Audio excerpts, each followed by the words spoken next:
You're listening to Nightmare on Film Street. The current time is 6:66. Traffic is clear ahead from here to the afterlife, but it's hell outside. For the next hour, you're on Nightmare time. So, let's give a grave welcome to our hosts, John and Kim. Hello again, fiends, and welcome to Nightmare on Film Street, horror for the casually obsessed. I'm John. I'm Kim. And we return. And we're here now at Nightmare Alley, the spooky little side street podcast in the regular Nightmare on Film Street feed. Should I do that again? No, it was great. I loved it. We're joined today with writer, director, producer, Kurtis. And editor. Kurtis David Harder. We're talking about his newest thriller, Influencer. Yes, we're super stoked to talk about this one. And exciting enough for you, you're not going to have to wait long to see it because it's out this weekend. But Influencer is a really chill, full of vibes movie about an influencer who goes on location in Thailand, and not everything is not what it seems to be, which is, usually the case when it comes to social media and thrillers, but this film takes a really unique twist on it. This film takes a few unique twists. That's what's really cool about it, and what makes it a little harder to talk about, because it plays on your expectations of what you're expecting it to do. It pulls the rug out from underneath you, essentially, is kind of the idea. It takes a few really cool, interesting left turns that even if you watch the trailer, which we're going to cut to in a minute, you might still be very surprised about where the movie goes. Yeah, that's one thing we talked about a lot, because we were just so proud of this trailer for revealing absolutely nothing. So if you've seen the trailer and you think you know what this movie is going to be, you're going to be surprised, which is really great because that is a rarity. Oh yeah, I'd say we spent almost as much time before hitting record on this interview as we did talking with Kurt about what we what we should and shouldn't say on the podcast, because we don't want to spoil it for anybody. I think even saying, though, that this film has a lot of twists and stuff, you want to make sure you set people's expectations up right, because it is a thriller and it does have a very chill, cool vibe. Yeah. It's a very subtle thriller, but I will say that so much happens and it's very good at keeping ahead of you that it's really well made. Yeah, excited to hear what you guys think about this movie. It's hitting Shudder this weekend. We don't get into any super duper spoilers here, so feel free to listen to this now before you watch the movie, or afterward as sort of like a behind the scenes look at how it was made. But regardless, we're going to cut to the trailer for Influencer, and we'll be back to talk with writer, director, producer, editor Kurtis David Harder. Traveling is all about experiencing new things. You're in one of the most beautiful places in the world. What could possibly be wrong with that? My boyfriend and I planned this trip together, and at the last minute, he bailed. You can come crash with me. I'll show you. I couldn't put you out. It's gonna be fine. Change of plans. I made a new friend. Looks like I'll be staying here for a while longer. We're going to explore the country. I just realized I haven't been in front of a fire in a decade. You probably brought me all this way to kill me in the middle of the ocean. No one can hear you scream. Everything is so much better now that I've decided to stay. I have some ideas for what we should do tomorrow. I actually have a surprise for you tomorrow. Everything is so much better now that I've decided to stay. Since when are you suddenly shy? I just don't like being on camera. So someone else was pretending to be you the whole time? Hello? Everything is so much better now that I've decided to stay.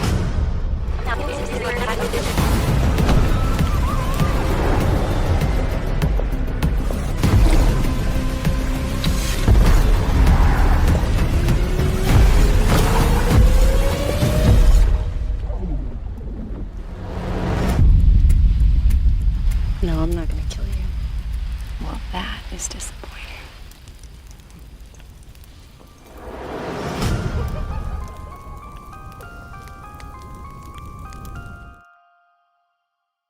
Well, Kurt, thank you so much for joining us on the show today, man. We're really excited to talk to you about Influencer. Thanks for having me. Excited to be a part. I know, like we've talked a bit online, and we hung out at Nightmares Film Festival a little bit, but like we didn't actually talk about movies a whole lot. What are some of your just favorite movies in general? Yeah, I mean, one that I always come back to is like a really strange kind of sci-fi movie called Mr. Nobody. I think the first time I watched it like every day for a week, and I've just continued to return to it. Kind of one of those movies that you, it's like if you could make any movie, that would probably be it. But yeah, I mean, like a lot of the classics, like I think like The Shining or any of those kind of older horror movies that have that nostalgia factor are always really fun. Can't go wrong. Is Mr. Nobody the one with Jared Leto? That is, yeah. Where he plays like 30 different people? A bunch of different characters that are all, yeah, kind of intersecting lives and stuff. Yeah, I've only seen that movie once, but it definitely had, I felt like I should have watched it at least 3 times to really get all of it. There's yeah. a lot going on. I have fun with movies that are a bit of like a puzzle box that you can kind of find new things each time you revisit it, or like at different times in your life, coming back to certain movies that are interesting at like certain points. Yeah. Yeah, there's Fight Club's a movie for me. Not that it's related at all to Mr. Nobody, but a movie that I have had such a roller coaster with, where I was obsessed with it. When I think was you just 17. made yourself sick of it. Well, and yeah, I did, and I was like, oh, that movie is also maybe like a bit forecasting incel culture a little bit, and then I rewatched it last year. And I'm like, oh no, this is like a true crime story. Like this is a perfect distillation of what a cult looks and acts like. Yeah, totally. So. It's weird sometimes that you can revisit movies and have a completely different impression of them. Yeah, no, it is. Yeah, it's the context of what you're going through in life, and it's completely changed. Like a movie that you hate one year and then revisit it like 10 years later. I'm trying to think of some examples, but there's definitely been moments where I hated a movie and then watched it at an older age. I was like, oh no, there's so much going on here that I just didn't pick up on. Oh yeah. And then you end up judging yourself more than the film. Yeah. Like, oh man, who was I was just an idiot. Yeah. I do that like every 2 years with Eyes Wide Shut, and still I'm just like, I don't really like it. You're like, I think I will like it this time, and One you're day. like, It's a tough nut to crack. But yeah, Influencer, definitely more of a thriller than a horror movie. Were there any puzzle box thrillers that you were using as a bit of an influence, putting together the twists and turns of your own story? Yeah, definitely. I mean, like any of the Hitchcock is obviously a huge influence on the movie. Like Talented Mr. Ripley is really fun, kind of the chameleon character aspect of the film without getting too into it. There's another movie that because I showed a bunch of movies to the cast and crew before we shot it, and one of the ones was this documentary called The Imposter. I don't know if you've seen that. We've seen that. That movie's fucking crazy. so weird. It's crazy. And if you haven't seen it, anyone listening, don't watch the trailer. Just go in as blind as you can, because it's such a fun ride of just such an interesting person. So I think there's a bunch of different ones. We were kind of just looking at characters that can kind of change, and it applies to quite a bit in the film. So yeah. Yeah, I know, and Imposter's a great example too, because yours kind of feels like a true crime story that hasn't happened. Well, it's probably happened before, but I mean, like a true crime story that's predictive of maybe future crime that will become way more popular. Exactly. Well, and that was the thing, is like when we started writing this in like 2019, and like the technology back then was so primitive that gets used in the movie, and now it's like it's just like it's weird how quickly some of the technology that we kind of imagined in the film, and we did everything for real, but it was very kind of ghetto, and like there's things that we were trying to do that for real that it just took a lot more effort. Now it's like you could literally probably do this within a couple of years of the stuff that happens in the film.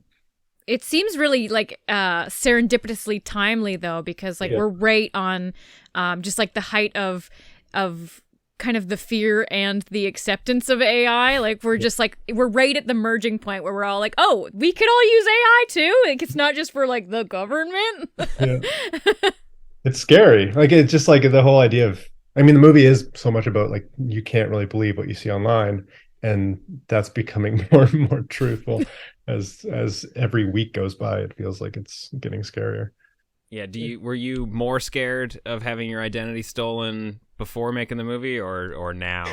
I think, I don't know. I think now probably, or it just keeps getting worse. It's like it feels more tangible like you used to need to have someone who is like really vindictive, but I feel like it's people are just going to start doing it more and more. We'll see. I don't know. Because I mean, even seeing like some of the stuff with like people using AI voices to call family members, like I don't know, there was an article I read about they called some mom and they had the daughter's voice using the daughter's voice to say that I'm getting kidnapped or something. I've and, heard about that. Yeah. Yeah, and they like extort money out of them. They're like, Yeah, you have to give us $5,000 because we have your daughter, and they have her voice. They have her voice. You're just like, geez. And this is just the start of it. So it's going to be. Yeah. I can't imagine what happens when they start doing like proper videos, and you can't trust. You won't be able to trust anything. I know, and yours is such an interesting angle too, because the character isn't really like stealing identities the way that you would normally expect somebody to steal an identity. It's almost like they're stealing an online persona more than anything, which is, I'm not sure if it's more sinister or not. It's really, it does have like a really weird existential quality to it. It's like you're stealing something that's not necessarily tangible, but is still 100%. It's still, well, it's become such a big part of our lives. Like the online and the offline versions of us are kind of becoming almost equally important, which is very strange. Oh, that's so scary. It's like the two sides of everybody. So, and where was the nugget for the story originally? Was it like those articles where people were using AI for kidnapping? No, I mean that kind of evolved over time. The real thread that got the whole idea started was just kind of like the feeling safe in familiarity. And so like the joke of like going halfway across the world and eating like a McDonald's burger, or like you see someone who looks like you and you immediately trust them. It's like that we wanted to kind of subvert those things. And then that kind of evolved into the social media side and kind of some of the other stuff that happens in the film. So but that was like the big thread. I had a trip planned over to Southeast Asia, and Tesha, who co-wrote the film, and I were just kind of chatting about this idea. And it kind of just spawned from there. That's really cool. And yeah, so I mean, you did shoot on location in Thailand, right? Because the movie looks incredible. Yeah, I mean the country is insane. Like we lucked out. It was kind of like serendipitous that it was the pandemic in a weird way, kind of a blessing in disguise, because we were originally going to shoot it in 2020, and kind of the peak of like when tourism was massive, and then it died, and we got pushed back like a year and a half. And just the fact that the movie is so much about kind of loneliness and isolation within attention. So it's like, I think for us, the fact that the country was just so empty and desolate kind of added this weird thing that you never would have gotten otherwise. Like, I mean, we just had kind of a freer access to the country as people were really supportive of the film over there. Whereas if it was in the height of tourism, it probably we would have been kind of pushed around a bit more, trying to get what we needed. Whereas it was just kind of like a weird serendipitous positive and negative thing. Yeah, you got access to so many awesome locations. Like the scope of the film, just through the locations alone, are insane. Like that suite with the pool, like hello, I would stay there. Yeah, that resort was wild. It was Tesh and I it was a funny story. We got invited to this like orchestra event thing. We were just there because we were trying to find the resort of the film on the Scout when we first got there, and somehow we got this invite to this event, and we were in t-shirts and stuff. We showed up to this event, and it's just like all these bureaucrats in like full suits, cocktail dresses, and just us fools standing around. And we met this like amazing guy who was just like, he was like a resort tycoon. He owned like I don't know, he was like a billionaire type guy, and he's like, oh, you need resorts? I got resorts. We ended up getting like a tour of like half the resorts in Phuket, and they were just like completely supportive of the film. It was really cool. Wow, that's amazing. That's like so lucky. Like we were thinking about that the whole time watching it. It's just like, how did this little independent movie get like such incredible cinematography, and like like the locations, like it looks amazing. You should have been like, this shoot's gonna take 6 months. We're gonna need 4 suites, all inclusive. Yeah, it's gonna take forever.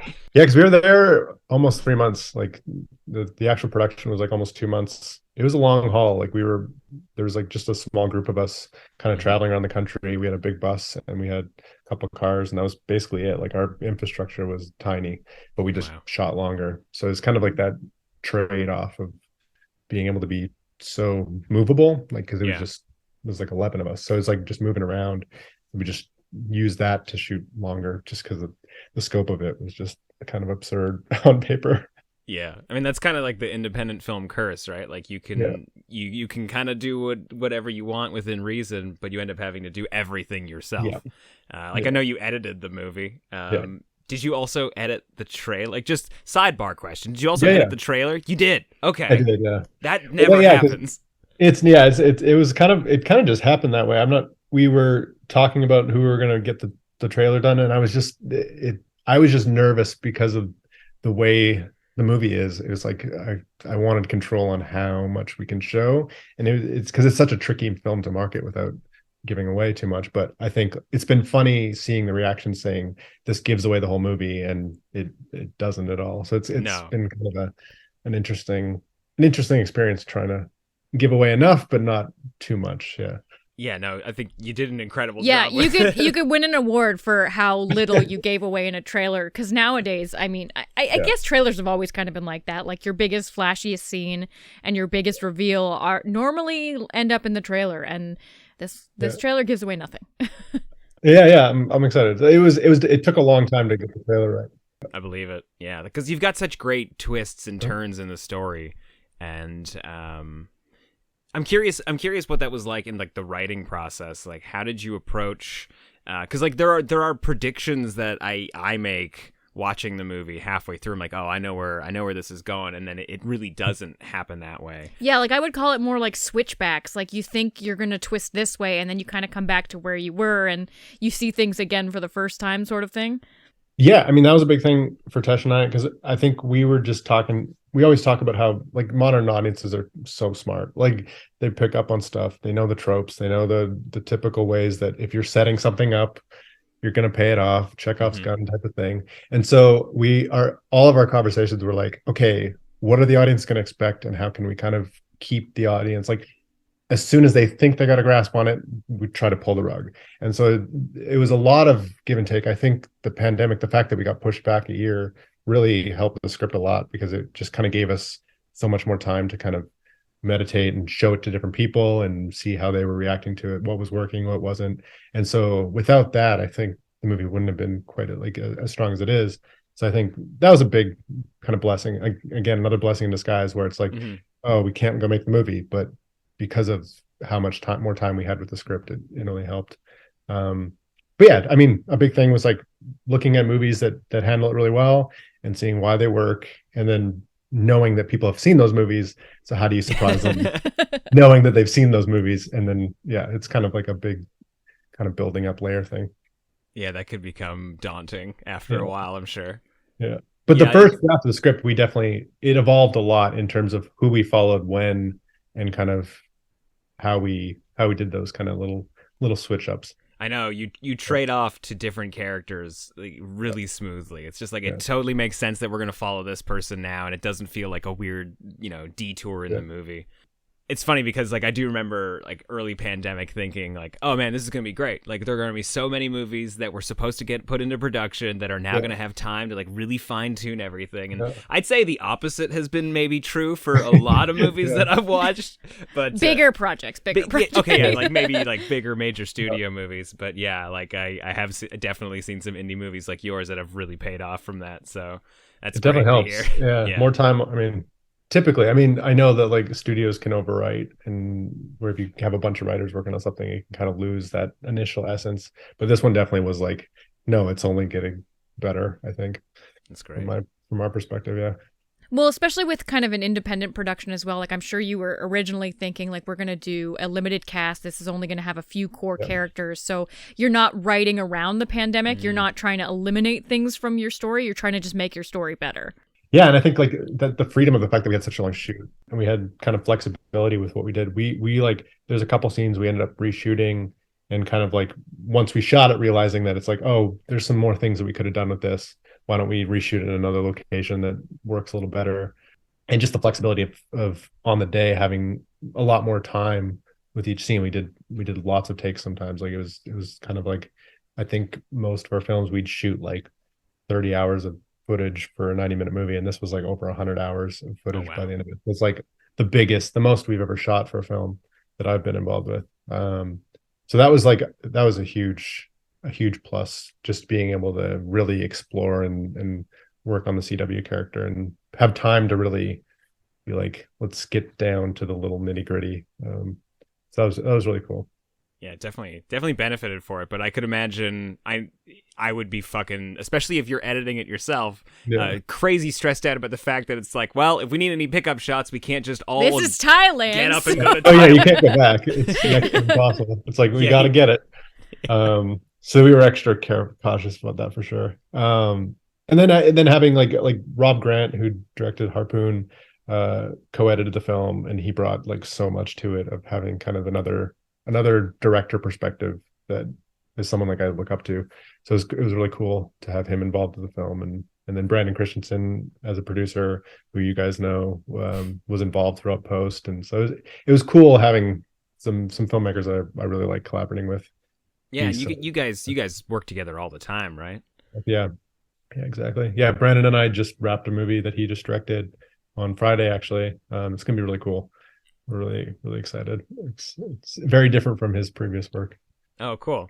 Yeah, I'm looking forward to having him on the show to talk about it. So yeah, we know that you produced Superhost, which also deals with sort of the dark side of social media personalities. Do you see Influencer as like an unofficial sister film?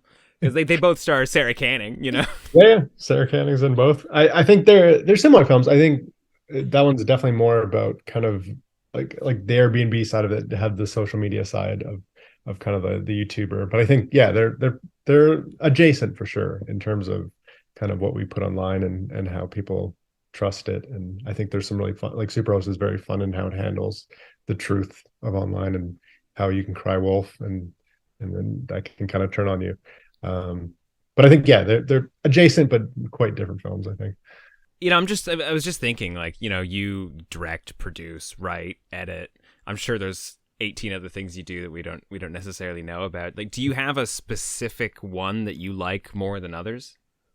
I mean, I got into film to tell stories, so I think for me, producing was a bit of a surprise. Like, because I was directing my first couple movies, I had to produce anyways. And so when I got approached to help out with Brandon's first feature, Stillborn, and just as a producer, it was such a new experience of just being like, oh, I don't have to do half the work I'm used to. It's just the producing side of things. So I think I kind of fell in love with the idea of just helping another filmmaker who make a film that I necessarily wouldn't have made, but seeing how like something that I would want to watch. So it's like it's cool to see. You learn so much from seeing other people that you really appreciate, and like see how they kind of craft a story, and it only helps your craft. And then it's cool to be able to kind of work with a team of different directors that you're just kind of supporting and being able to make more films than you would be able to as a director, because when you're talking about writing, directing, and editing, it's such a long process. It's like it can be a couple of years. Influencer we started writing that in 2019, and it only just got finished last year. So to be able to produce and kind of jump into other projects while you're doing this other stuff it's really cool to be able to kind of do so much more. Oh, sorry, to answer, I'd say directing is kind of the passion, but it's cool to have producing as kind of like the additional thing that I can kind of learn and help other filmmakers kind of achieve what they're hoping to do. But as a kid, I think in kindergarten wrote that I wanted to be a film director. So really, in kindergarten? So it's been something that I don't think I don't have a tangible memory of choosing to get into film. It was just something that I grew up with. That's interesting. Do you remember knowing, or like when you learned that somebody directs movies? Like that's always the thing that I think surprises most kids. Like, oh, people make this. Yeah. No, I don't. Again, I don't remember. I know I became obsessed with movies. I think when I was like a toddler watching Jurassic Park, I know stood out to me. And then just seeing, I think on TV, they would often have like these little like 3-minute making of videos of like the movie. It's like, I think, what is it, like Sunday night movies or something. And they would have like a little special on movie magic of 4 minutes. Movie magic. You see like a little bit of like the camera crane. I was like, oh, that's amazing. So you grew up in Canada, right? Yeah, I grew up. We were a bit gypsy-like. We were moving around quite a bit. Kind of moved yeah, we moved around a lot as a kid, and I think that really definitely helped develop my nature of wanting to be kind of on the road all the time and making stuff in different places. But yeah, I grew up in Canada, mostly Calgary, Alberta, where we still shoot a lot of the movies. So it's kind of fun to, like, I'm in Vancouver now, but we just shot Brandon's movie in Calgary, and so I'm constantly back. Family's there and stuff. So right on. Much a Canadian at heart. I was gonna ask you what your childhood obsessions were on YTV, but I mean, more importantly, I want to know what, like, when you're approaching a new project, because you like going to different locations and stuff. Like, do you think about where you want to shoot before you necessarily think about a story? Like, where do you usually come in on writing a new project? I think they're very much in tandem. Influencer was always Thailand. I think, like, even when we were paused and we had that year delay, Tesh and I started talking about, like, oh, do we go to Latin America? Because these countries were like opening up. Like, where could we potentially actually bring people and actually get into the country? Because Thailand was so locked down. We were like, we don't know if they'll ever open up. But something was like, the movie had to take place there. It was just that there's just something about kind of the allure and the mysterious nature of the landscape there, and it's just a bit different than some of these other tourist countries. So I think for us, it was like, that one was especially like very much tied to, it has to be here, otherwise let's not do it, basically. But other movies, it really kind of depends. I think I've definitely kind of fallen in love with the destination type movie. I think it's a lot of fun kind of going somewhere and capturing something that you're not, as a filmmaker, not even, like, as a person, you haven't really spent much time there. So you kind of have a new view on it. So it's always kind of fun. I mean, we're the same as far as at least watching them. Just like, I've never been in Thailand, I'll watch this movie right now. Yeah. Yeah. Well, and that's the thing, is like, there's very few indie movies made over there. Yeah. Like, and especially like Western type films. It's kind of like it was like, oh, people don't do this, I wonder why. And then you kind of learn some of the reasons, but I would do it again for sure. But awesome. You do get kind of an untapped setting, so that's awesome. Yeah. It's something new. It's not, you see some like bigger movies that shoot there, but it's not often you see kind of independent spirit movies shot kind of in foreign places. So are you working on some stuff right now that you're going to take overseas? The next one I'll probably shoot in Canada. We're just figuring that out. Well, that's overseas for some people. It's overseas for some people. Yeah. So we're just kind of in the early stages of the next one, and then Brandon has another project that we're developing. Right. We're hoping to shoot in Canada, but a couple ideas that we're hoping to shoot kind of elsewhere. So we'll see. Cool. That's great. Are you going to stay in like the horror thriller space? Yeah, I mean, I love the genre. Horror is so fun. I do appreciate directors like Soderbergh or Danny Boyle who do kind of multiple different things. So I am excited to kind of explore kind of a bunch of different stuff. But horror has been, the community is so cool and it's so fun. Growing up, I didn't watch a lot of horror movies, and when we started prep on Stillborn, actually, Chris Ball, the other producer, and I were like, man, we have not watched a lot of horror movies. And so like for like the 2 months of prep, every night we were watching like 2-3 movies, just getting like, and through that really fell in love with the genre. But we were both kind of late bloomers. That's cool. I mean, like, being obsessed with other genres and working in other genres is only going to help, strengthen you as a storyteller anyway. So I always find it's weird when people are upset to see a horror director go do something else, or vice versa. I remember when Ari Aster made the mistake after Hereditary came out, how he's like, I'm not only gonna do horror movies, and everybody was like, oh, traitor. It's like, what's the big deal? Like, who cares? Yeah. So, it's like, I want to see all sorts of stuff. Yeah. It's like, what's your take on a romantic comedy, Ari Aster? Yeah, right. Like, I mean, if Bo is afraid, yeah. Yeah. Okay. Well, Kurt, it's been great talking with you, man. We like to ask everybody who comes on the show what their dream drive-in double feature would be. If you could play any 2 movies at a drive-in, what would you play? Yeah. I mean, drive-ins have such a nostalgia for me. Yeah. Because I think like going back to, there's still one in Vancouver here that we go to. I was going to ask. Yeah, they're hard to find now, and I think like as a kid going to them was such a special thing. Were there a lot in Calgary? I think there was one in Calgary for a while. I'm trying to remember. Yeah, I think so. Because I went to a bunch in Ontario for a bit. There are quite a few in Ontario still. Yeah, There's none in Manitoba. We're learning there are very few in Manitoba. I think we're 4 hours away from one. We're gonna go this summer, but very far. Yeah. Yeah, we were actually my partner and I were just talking about going. There's one not too far from Vancouver, so I think we were like looking at what's playing, seeing if there's any movies. But no, I think like something that has a nostalgic feel with that. So like something like The Shining and like Cinema Paradiso would be like a fun mix of like just movies that have very much like a cinematic resonance, I guess. If that makes You're gonna have to sense. clean your windshield for those. Yeah, exactly. I haven't seen Cinema Paradiso. What's that one about? Oh, it's about like a young kid who grows up in a cinema. So it's like he's like working with the projectionist, and like it's just such a movie loving film that just kind of it's definitely worth checking out. It's such a great film. That sounds like a wild pairing with The Shining. Yeah, such a shift. I think like getting a bit of best of both worlds. I don't know which would go first. I think probably The Shining second.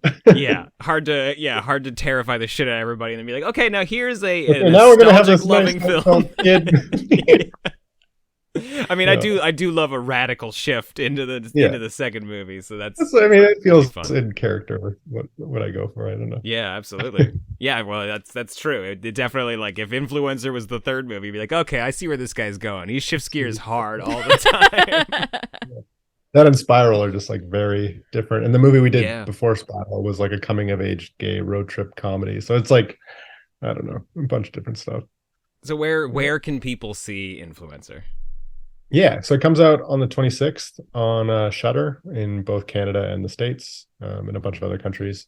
Yeah, super easy to see. There's no excuse not to watch it this weekend, guys. Stream it. If you don't have Shudder, I think they still do trial runs, so there's no reason not to check it out. Yeah, and you can get it through like Prime and stuff now. Awesome. Well, Kurt, thank you so much for taking the time to talk to us, man. It was great chatting with you. Thank you so much. It was a blast.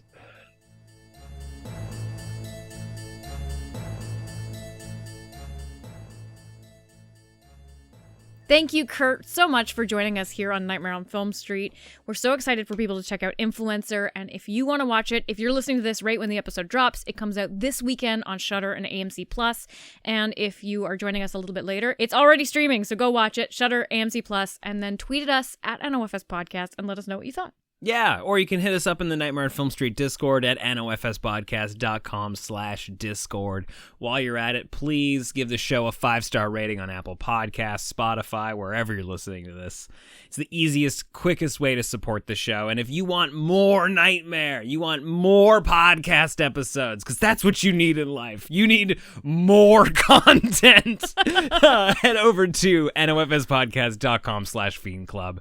We've got an insane back catalog of podcast episodes, and we'll be hosting a watch party this weekend if you're listening to this on May 25th. And another way to support the show, check out our merch. We have lots of cool horror merch. There's Nightmare on Film Street merch and just general, cool horror stuff. It's t-shirt season, guys. Let everybody know you're spooky. And head to store.nofspodcast.com to check that out. We'll be back next week. We're talking about Bob Balaban's parents. We're finally closing out our Suburban Nightmares double feature. We talked about Serial Mom back for Mother's Day. We're back at it again with a duo of crazy parents. That movie's streaming on Tubi right now. If you want to check it out, you got tons of time. But until then... And it's definitely a movie you need to experience to understand. We get into some specifics. But until next week, I'm John. I'm Kim. Stay creepy. It appears you made it out alive, but we'll get you next time. Help us to grow the horde. Leave a 5-star review on Apple Podcasts or wherever you subscribe. More terror can be found lurking on our website, nofspodcast.com. Until next time, stay creepy, fiends.